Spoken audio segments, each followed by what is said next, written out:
Olha só, hoje o nosso papo é sobre um tema que com certeza está na cabeça de muita gente no Brasil: a dívida das famílias. E não é só uma questão de números, sabe? É uma verdadeira crise silenciosa que mexe com o futuro de uma geração inteira. Os dados são bem chocantes e contam uma história que a gente precisa entender junto. Então, para começar, vamos olhar para esse número aqui, quase 80%. É isso mesmo. De acordo com os dados que a gente analisou, essa é a fatia das famílias brasileiras que tem algum tipo de dívida. Para ter uma ideia do que isso significa, é como se a cada 10 casas, 8 estivessem lidando com um empréstimo, financiamento ou aquela fatura do cartão de crédito. É uma realidade que está em quase todo lugar, né? E a coisa fica ainda mais séria quando a gente traduz essa porcentagem para número de pessoas. As fontes apontam para mais de 73 milhões de brasileiros inadimplentes, ou seja, com contas atrasadas. Para você ter uma noção, isso é mais gente do que a população inteira de vários países por aí. É, sem dúvida, uma crise de proporções gigantescas. Agora, olha o impacto disso no bolso. Esse gráfico mostra bem.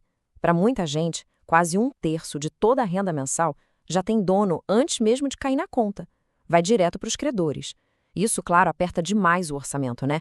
Sobra aquele restinho para fazer supermercado, pagar as contas básicas. E se aparecer uma emergência? Fica difícil. E para pensar em guardar dinheiro para um futuro mais tranquilo, nem se fala. Certo. Para a gente conseguir entender isso a fundo, nossa análise vai seguir 5 pontos principais. Primeiro, a gente vai ver a dimensão dessa crise. Depois, vamos buscar a explicação econômica por trás de tudo isso. Em seguida, vamos focar numa espécie de armadilha que se repete todo ano. Daí, a gente explora uma visão mais profunda, que fala até de uma crise moral e espiritual. E por fim, vamos ver qual seria o caminho para sair dessa.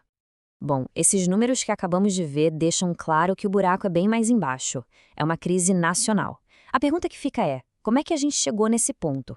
Para tentar entender as causas, as fontes que nós analisamos apontam para uma linha de pensamento econômico bem específica. Então, segundo as fontes, a resposta estaria num conceito conhecido como Escola Austríaca de Economia. De forma bem simples, o que essa teoria diz é o seguinte: quando o governo, através do Banco Central, torna o crédito muito fácil e barato, de forma artificial, isso cria uma falsa sensação de que tem mais dinheiro circulando do que realmente existe. E o que acontece? Isso acaba incentivando todo mundo a gastar mais, a se endividar mais do que deveria. E aí, bom, as sementes da crise futura já estão plantadas. Certo. Então vamos dar um passo atrás para olhar a foto completa. Por que essa crise de endividamento explodiu justamente agora? A explicação econômica que as fontes trazem vai bem além do óbvio.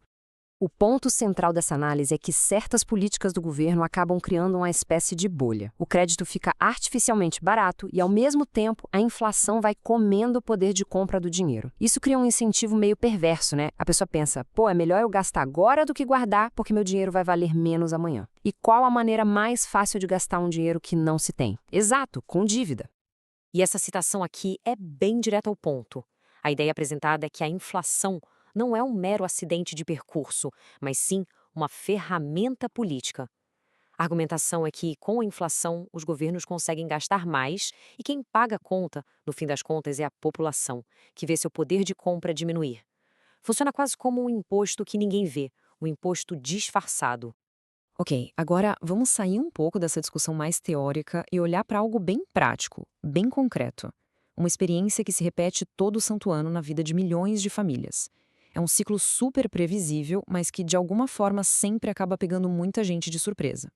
E essa linha do tempo ilustra essa armadilha perfeitamente. O ciclo geralmente começa ali em novembro, com a Black Friday e as compras por impulso.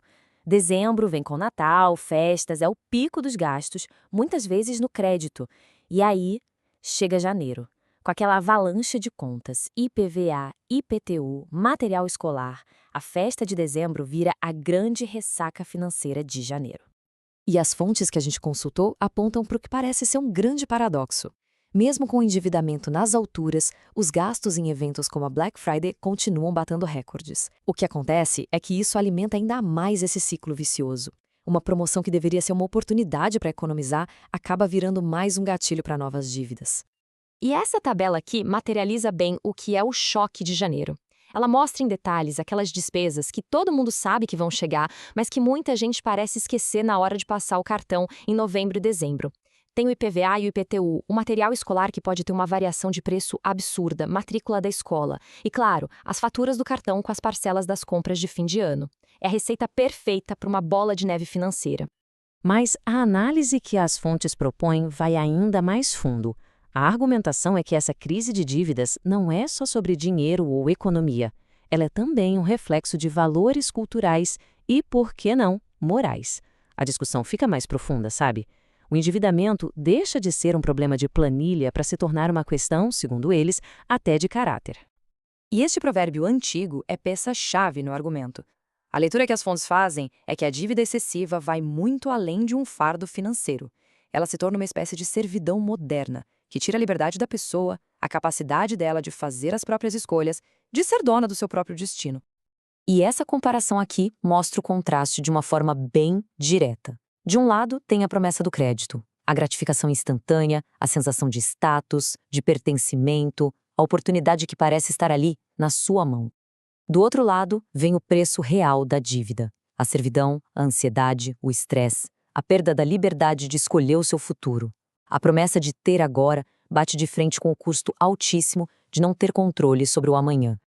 Ok, então depois de diagnosticar o problema por esses ângulos, tanto econômico quanto moral, as fontes também propõem um caminho para sair disso. E o foco aqui é total na responsabilidade de cada um e numa virada de chave na mentalidade. A sugestão das fontes é que a solução começa mesmo com uma mudança fundamental de pensamento. É sobre se afastar daquela cultura do quer agora, do consumismo por status. A proposta é passar a valorizar mais a paz de espírito, a segurança do futuro, do que aquele prazer imediato que dura pouco de uma nova compra. E essa mudança de mentalidade, então, se desdobra em 4 passos bem práticos. As fontes deixam claro que não existe fórmula mágica, tá? O que existe é um plano baseado em disciplina e planejamento para conseguir quebrar esse ciclo da dívida. Primeiro, viver com menos do que se ganha. Parece básico, mas é a base de tudo. Segundo, se planejar para aqueles custos que a gente já sabe que vão chegar, como os de janeiro. Terceiro, dizer não às compras por impulso. Se questionar antes de comprar. E quarto, que é crucial, construir uma reserva de emergência para não precisar recorrer à dívida quando um imprevisto aparecer. E para fechar essa nossa análise, deixo uma reflexão final no ar. Qual é o verdadeiro preço que se paga pelo comprar agora, pagar depois? Quais são os custos que não aparecem na fatura do cartão? Os custos emocionais, os custos pessoais de viver numa cultura baseada no crédito? A resposta para essa pergunta, segundo as fontes, pode definir não só a saúde financeira de uma pessoa ou de uma família, mas o destino de uma nação inteira.